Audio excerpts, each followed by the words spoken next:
Hello friends, welcome to our channel fly high learning. Friends, आज date है 22 अप्रैल 2020 और हम लोग इस डिस्कशन में the Indian express, Hindu, PIB और एआईआर के जो इम्पोर्टेंट आर्टिकल हैं उसको हम लोग एमसीक्यू के फॉर्मेट में कवर करेंगे। Let's start our discussion. पहला क्वेश्चन है, with reference to the national effective exchange rate consider the following statement. तो नीड के बारे में कौन सा स्टेटमेंट करेक्ट है? First statement is the NEER, need, that means need of the rupee is the weighted average of bilateral exchange rate between the rupee and basket of foreign currencies। तो ये जो है एक एवरेज बाइलेटरल एक्सचेंज रेट है rupees और जो और other foreign important currencies हैं जैसे डॉलर, इसके बाद में युआन, येन, रिम्बी, स्टर्लिंग पौंड। तो इन सब से के जो एक्सचेंज रेट के सापेक्ष में रुपए का क्या वैल्यू है, तो इसी को हम लोग बोलते हैं NEER। सेकेंड है, a decrease in need index denote depreciation in rupees value. तो जब जैसे अब मान लीजिए कि 1947 के आसपास जो डॉलर का वैल्यू था, $1 का मूल्य जो था वो ₹1 के बराबर था, ठीक है। इसके बाद में धीरे धीरे इसमें लगातार गिरावट आई है और आज $1 की जो वैल्यू है वो 67 रुपीज़ के आसपास है। तो इसको बोलते हैं डिप्रिसिएशन इन रुपीज़ वैल्यू। कौन सा स्टेटमेंट करेक्ट है? Your options are A 1 only, B 2 only, C both 1 and 2 and D neither 1 nor 2। Right answer ये option number C both 1 and 2, दोनों स्टेटमेंट करेक्ट हैं। सेकेंड है, with regard to Sardar Vallabh Bhai Patel consider the following statement.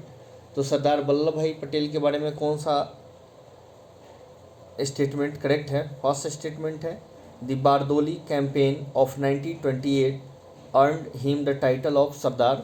अब आप लोगों को पता होगा कि जब बारदोली सत्याग्रह सफल हुआ था तो महिलाओं ने सरदार वल्लभ भाई पटेल को सरदार की उपाधि से विभूषित किया था। सेकेंड है, he was the first home minister of independent India. Third statement है, he establish the modern all India service system. तो उन्हें जो है भारत में आधुनिक भारतीय सेवा का जनक कहा जाता है। तो कौन सा स्टेटमेंट करेक्ट है? Your options are A 1 only, B 2 1 and 2 only, C 2 and 3 only and D 1 2 and 3। Right answer है ऑप्शन नंबर D 1 2 and 3, तीनों स्टेटमेंट करेक्ट हैं। जो वल्लभ भाई पटेल थे तो सिविल सर्विस डे मनाया जाता है एक मेमोरी के तौर पे, क्योंकि 21 अप्रैल को वल्लभ भाई पटेल ने 1947 में मेटकॉफ हाउस दिल्ली में जितने भी सिविल सेवा के अभ्यर्थी थे, या आप उसको कह सकते हैं जो सिविल सेवा के प्रोबेशनर्स थे, उनको उन्होंने संबोधित किया था। तो इसी के रिगार्डिंग 2006 से विज्ञान भवन में सिविल सर्विस डे का आयोजन किया जाता है। थर्ड क्वेश्चन है, with reference to the Asian infrastructure investment bank AIIB consider the following statement. तो भारतीय एशियन इंफ्रास्ट्रक्चर इन्वेस्टमेंट बैंक के बारे में कौन सा स्टेटमेंट करेक्ट है? Your first statement is, it is a multilateral development bank with member from G20 as well. तो यह एक बहुपक्षीय विकास बैंक है जिसमें G20 मेंबर जो है इसके भागीदार होते हैं। सेकेंड है, it allow for membership to sovereign entity only. यह सिर्फ जो संप्रभु संस्थाएं हैं उन्हीं को ये अलाउ करती है इन्वेस्ट करना। तो कौन सा स्टेटमेंट इसमें करेक्ट नहीं है? Your options are A 1 only, B 2 only, C both 1 and 2 and D neither 1 nor 2। Right answer है ऑप्शन नंबर B 2 ओनली, क्योंकि इसमें प्राइवेट और सॉवरेन दोनों संस्थाएं, दोनों तरह की एंटिटी जिसमें पार्टिसिपेट कर सकती है, इन्वेस्ट कर सकती है और इसकी सदस्यता ले सकती है। Hope you got clarity. चलते हैं नेक्स्ट क्वेश्चन पे। अब एक बार देख लेते हैं, जो एशियन इंफ्रास्ट्रक्चर इन्वेस्टमेंट बैंक है ये एक मल्टी लेटरल डेवलपमेंट बैंक है। G20 नेशन के 14 राष्ट्र जिसमें France, Germany, Italy and United kingdom है, तो ये सब जो है इस नेशन के, इस बैंक के पार्ट है। अब नाम से आपको लग रहा होगा कि ये एशिया के डेवलपमेंट के लिए सिर्फ, ऐसा नहीं है, क्योंकि जो France, Germany, Italy and United kingdom है ये यूरोपियन कंट्री है, तो इसलिए फर्स्ट स्टेटमेंट करेक्ट है। इसके अलावा जो बहुत सारे मल्टीलेटरल बैंक होते हैं, मल्टीलेटरल डेवलपमेंट बैंक होते हैं, तो उनमें क्या होता है कि सिर्फ सॉवरेन एंटिटी ही पार्टिसिपेट करती है, जबकि AIIB एक ऐसी मल्टीलेटरल डेवलपमेंट बैंक है जिसमें नॉन सॉवरेन एंटिटी भी मेंबरशिप के लिए अप्लाई कर सकती है। फोर्थ क्वेश्चन है, with reference to biochemical oxygen demand BOD consider the following statement. तो जैविक ऑक्सीजन मांग के बारे में कौन सा स्टेटमेंट करेक्ट है? फर्स्ट है, it is the amount of dissolve oxygen need by microorganism to decompose organic matter under aerobic reaction. तो यह एक तरीके से पानी में घुली हुई ऑक्सीजन की मात्रा है जिसका उपयोग जो माइक्रोबैक्टीरियल होते हैं वो ऑर्गेनिक कंपोनेंट को डिकम्पोज करने में करते हैं। सेकेंड है, higher value of BOD means less polluted water which is beneficial for marine animal. अब एक आप बात बताइए कि अगर पानी में या वाटर जो है उसमें ऑक्सीजन बहुत ज़्यादा मात्रा में प्रेजेंट है, अगर ऑक्सीजन है ही तो डिमांड क्यों होगी? ठीक है, तो शुद्ध पानी में ऑक्सीजन पर्याप्त मात्रा में होता है, तो इसीलिए ये जो है स्टेटमेंट गलत है। जितना ज़्यादा डिमांड है BOD की उतना ही वो पॉल्यूटेड वाटर है। ठीक है, तो आपको बताना है कौन सा स्टेटमेंट करेक्ट है। Your options are A 1 only, B 2 only, C both 1 and 2 and D neither 1 nor 2। Right answer option number C both 1 and 2। दोनों स्टेटमेंट सॉरी ये सेकेंड स्टेटमेंट गलत है, आपका फर्स्ट स्टेटमेंट जो है वो करेक्ट है, क्योंकि जितना ज़्यादा बायोलॉजिकल ऑक्सीजन की डिमांड होगी उतना ही ज़्यादा ये वाटर जो है वो पॉल्यूटेड है। ठीक है, फिफ्थ क्वेश्चन है, with reference to Indian Red Cross Society consider the following statement. Indian Red Cross Society के बारे में कौन सा स्टेटमेंट करेक्ट है? फर्स्ट है, it is a voluntary organisation which provide relief in time of emergency and promote health and care of the vulnerable people. तो ये एक स्वैच्छिक संस्था है जो रिलीफ के समय में, इमरजेंसी के समय में रिलीफ प्रोवाइड कराता है, यानी जब कभी भी आपातकालीन स्थिति आती है तो उस समय ये लोगों को हेल्थ केयर सर्विसेज और प्रोवाइड कराता है, रिलीफ प्रोवाइड कराता है। सेकेंड स्टेटमेंट है, the union health minister is the president of the Indian Red Cross society. तो भारत का जो स्वास्थ्य मंत्री है, केंद्रीय स्वास्थ्य मंत्री, वो अध्यक्ष होता है इंडियन रेड क्रॉस सोसाइटी का। कौन सा स्टेटमेंट करेक्ट है? Your options are A 1 only, B 2 only, C both 1 and 2 and D neither 1 nor 2।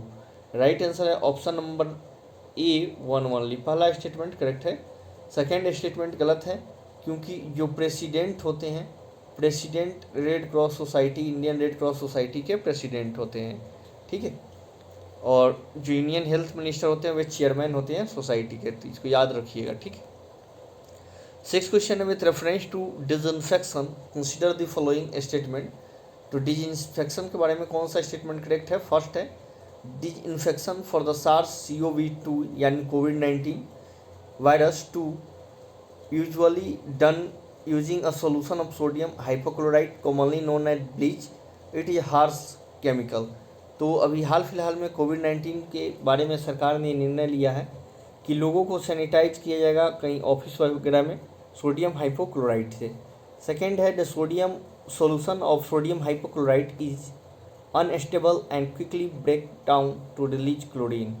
कौन सा स्टेटमेंट करेक्ट है? Your options are A 1 only, B 2 only, C both 1 and 2 and D neither 1 nor 2। Right answer है option number C both 1 and 2। दोनों statement correct हैं। Seventh question है, CSIR Central Food technological research Institute recently seen in news. तो ये CSIR का जो Central Food technological research institute है वो कहाँ पे लोकेटेड है? Your options are A Mysuru, B Bengaluru, C Kochi and D Chennai. Right answer है ऑप्शन नंबर A मैसूरू में CSIR का central Food technological research institute है। एट क्वेश्चन है, to ensure energy security the government of India decided to set up strategic petroleum reserve at which of the following places. तो भारत जो है आपातकाल के लिए स्ट्रैटेजिक पेट्रोलियम रिजर्व की स्थापना कर रहा है, तो वो कौन से प्लेस पे कर रहा है आपको ये बताना है। तो आपके जो प्लेस के यहाँ पे नाम दिए हुए हैं वो है विशाखापत्तनम, मैंगलुरु एंड कोच्चि।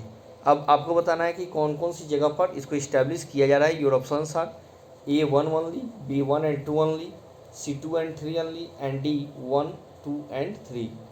तो राइट आंसर इसका option number B 1 and 2 only Visakhapatnam में किया जा रहा है, और मंगलोर के पादूर एक जगह है, तो पादूर में एक स्ट्रेटेजिक पेट्रोलियम रिजर्व की इस्टेब्लिशमेंट की जा रही है। तो इसको आप याद रखिएगा, 2 जगह पे किया जा रहा है, कोची में नहीं है। 12 क्वेश्चन है with reference to Matterhorn mountain consider the following statement. तो ये अभी चर्चा में क्यों है, क्योंकि जो मेटाहॉर्न माउंटेन है वहाँ पर 1000 मीटर से अधिक का तिरंगा फहराया गया है, या आप देख सकते हैं यहाँ पे फिगर में कि इसी तरीके से इसको बनाया गया है। तो इसी के रिगार्डिंग ये है क्वेश्चन। फर्स्ट स्टेटमेंट है, it is mountain of Alps straddling the main watershed and border between Switzerland and Italy. यह एक अल्पस माउंटेन, ये जो माउंटेन है वो अल्पस माउंटेन में स्थित है, और अल्पस माउंटेन जो है वो स्विट्जरलैंड और इटली के बॉर्डर पे है। सेकेंड है, the Matterhorn is mainly composed of gneisses from the Dent Blanche nappe lying over ophiolites and sedimentary rock and Pennine nappes. तो ये जो पर्वत है या माउंटेन है वो बेसिकली वहाँ पे जो रॉक्स पाए जाते हैं वो सेडिमेंट्री रॉक्स है, पेनाइन वनस्पति है। तो इसी के रिगार्डिंग है कौन सा स्टेटमेंट करेक्ट है। Your options are A 1 only, B 2 only, C both 1 and 2 and D neither 1 not 2। तो right answer option number C both 1 and 2 दोनों स्टेटमेंट करेक्ट है। तो ये था आज का last question. Friends, I hope you got clarity regarding these articles and you like this video. Please do like, comment, share and subscribe my channel. Thanks for watching and thanks for discussion. Bye. Have a nice day. Thank you.